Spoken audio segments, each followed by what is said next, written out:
This week, the King of Jordan will meet with President Biden at the White House. Jordan is a key ally of the U.S. and for the past 30 years has had a peace treaty with Israel.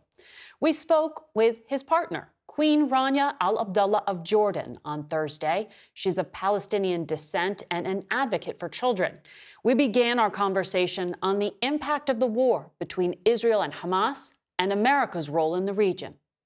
People view the U.S. as being party to this war because, Israeli officials say that without a U.S. support, they couldn't launch this war. You turn off the tap and the weapons dry out. So there's been anger in our part of the world, not at just what's happening, but at the world's reaction. When we see these violations, human rights violations and international law violations, and we're watching the world letting it happen. When October 7th happened, the world rightfully condemned it and took strong action and strong positions. We are outraged that the same is not happening when Palestinians are getting killed. And so there is a sense of the selective application of humanitarian law and a sense of unfairness, a sense of our lives don't matter as much. You said people back home see the United States as complicit in what's happening? They see it as an enabler, So clearly the U.S. is the country that has most leverage over the U.S., over Israel. And like I said, it is the biggest ally and the biggest supporter. And the Arab world is getting, the rest of the world actually is getting mixed messages. So on the one hand, the U.S. is demanding that more aid rightfully go back into Gaza. At the same time, they're denying that the starvation is intentional. On the one hand, they are outraged by the attacks on the aid convoys, but at the same time, they're denying that Israel is violating international humanitarian law.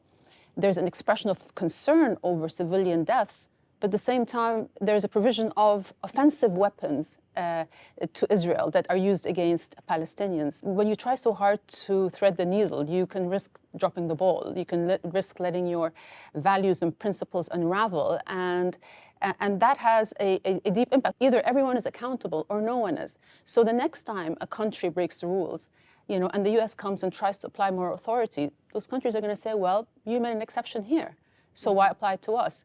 I think Gaza now is like a microcosm of our New World disorder, of the breakdown of international norms, of the return of might is right. And I think that's very dangerous, not just for our region, but for the entire world.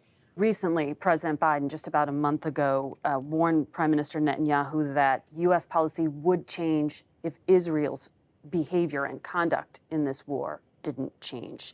Do you believe the U.S. is starting to use the leverage you say it has? Well, look, there's definitely been a change in tone and language. And you're right, the president has been warning and has been trying very hard to persuade Netanyahu, for example, to not enter Rafah. But we've seen time and again Israeli officials not heeding the warnings or counsel or advice of allies.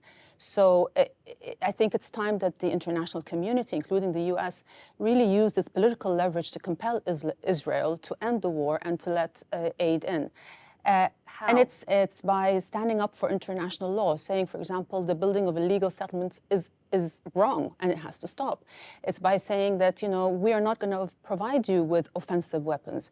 It's by saying we're not going to continue to use our veto to not hold Israel accountable when it breaks the law. Diplomatic pressure is also very, very important. So there are many tools that the U.S. has in order to compel Israel to do the right thing. And I think for the sake of our world, the U.S. may be Israel's most closest ally, but a good friend holds a friend accountable. You argued people need to understand that Palestinian mothers love their children just as much as Israeli mothers. Why do you feel like that needed to be said? Well, because, for decades, the dehumanization of Palestinians has been an intentional approach that Israel adopted in order to numb people to Palestinian suffering. It's actually quite surprising to see just how deep the undercurrents of dehumanizations run. Arabs are generally accused of teaching hate, and Palestinians as well. But Israelis have actually walled Palestinians out of sight and out of mind. It's kind of reduced them to nameless, faceless security threats that you have to defend yourself against. To see Hamas as representing Palestinian people, you're saying, is wrong. Absolutely wrong. And also just to point out that most of the people alive in Gaza today were not alive when Hamas was elected. They were either they were not born or they were children at the time.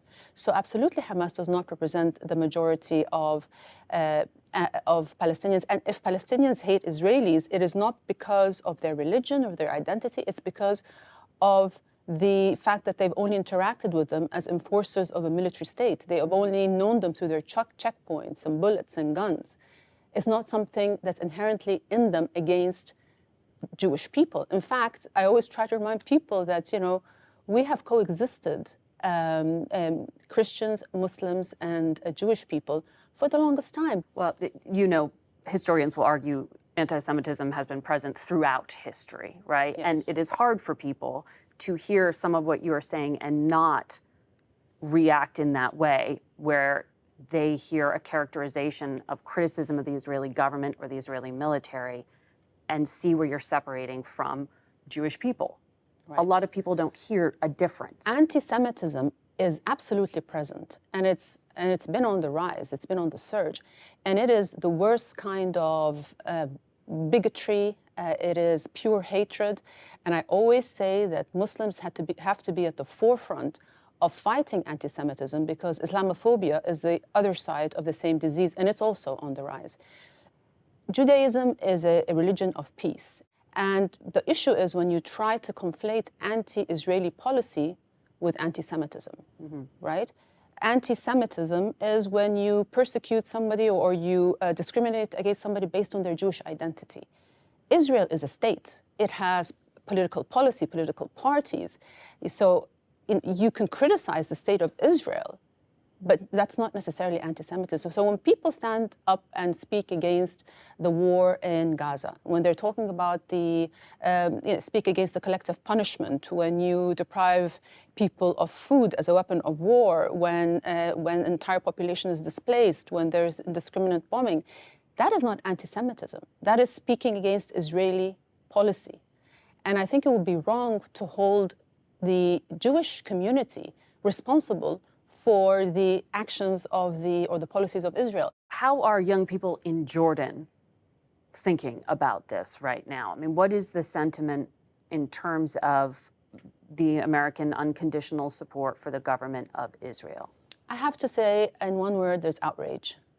You know, there is outrage because, you know, for most young people, even those who maybe were against American foreign policy or whatever, or disagreed with it, we always looked up to the US, you know, as a country of a democratic country with democratic values, with application of law, with freedom of speech, with, you know, human rights, etc. And as I said, you know, the young people are now feeling extremely disillusioned. How can this be happening while the US is allowing it to happen, while the rest of the world is allowing it to happen? Well, the Director of National Intelligence in this country, Avril Haines, testified saying there will be a generational impact from the war in Gaza. And that was also a gesture to terror recruitment. How concerned are you that that is what may happen to some of these young people who you say are just inundated with images of what's happening? It's not just the people who are on the extreme that are being enraged by this. It's people who are in the middle as well, people who are westernized, people who studied here, people who are suddenly just looking at the world and saying, you know, they're so disillusioned. They're saying, you know, clearly there are different standards, that humanitarian law is applied selectively and that our lives don't matter. And that it's okay for you know, almost 15,000 children to be killed, 19,000 to be orphaned. It's okay for you know, the infrastructure to be obliterated. It's okay to stop the delivery of aid and food to an entire population. That is collective punishment. It's a war crime, and it's happening. And so the young people are saying, you know, I guess the West doesn't like us. So in my opinion, this is probably one of the largest recruitment events that we've seen in recent history. What you are describing is what Defense Secretary Austin warned Israel about, that you could have a tactical win and a strategic loss in the long term. That's what I hear you saying, that this will lead to more terror recruitment. Absolutely. Is this war making Israel safer? Is it making our world safer? You know, I would argue, after 35,000 people dead, after the obliteration of the civilian infrastructure in Gaza, after the violations of so much, after the rhetoric that we're hearing, from Israeli officials, calling Palestinians human animals, or saying, when the Prime Minister says that Palestinians are children of darkness, that they only understand the rules of the jungle, when officials say we need to find a more effective way than death to inflict suffering on Palestinians. How is that making Israel safer? I mean, how? Peace is not about politics only, it's about people. Israelis are surprised when the word genocide is used because they cannot see Palestinians as anything but as a security threat, that they deserve what's happening to them. In a poll They're traumatized after October 7th. Absolutely traumatized, I understand that. And I understand that because of my own background, that I would identify with the Palestinian side more. And because of that, I challenge myself every single day to put myself in the shoes of an Israeli mother who has a child that's been taken as hostage, or any young Israeli who has been taught and who's heard of the horrible persecution that the Jewish people have had to endure in Europe. And I try to empathize and see where they're coming from. And absolutely, we need the hostages to go home as soon as possible. And we need the war to end as soon as possible so that Palestinians can go back to their homes if they have homes left. So I understand that what happened on October 7th was traumatic and devastating for Israeli society. But the reaction to it has not helped the situation. You cannot just rely on this visceral reaction of retribution and revenge. Israel could have retaliated through surgical strikes against Hamas, but that's not what we're seeing today. The Biden administration is also expected to report to Congress by Wednesday whether or not Israel's complying with international law in its use of U.S.-provided weapons and whether it is blocking U.S. aid. You can see our full interview with Queen Rania on our website, facethenation.com, and our YouTube page.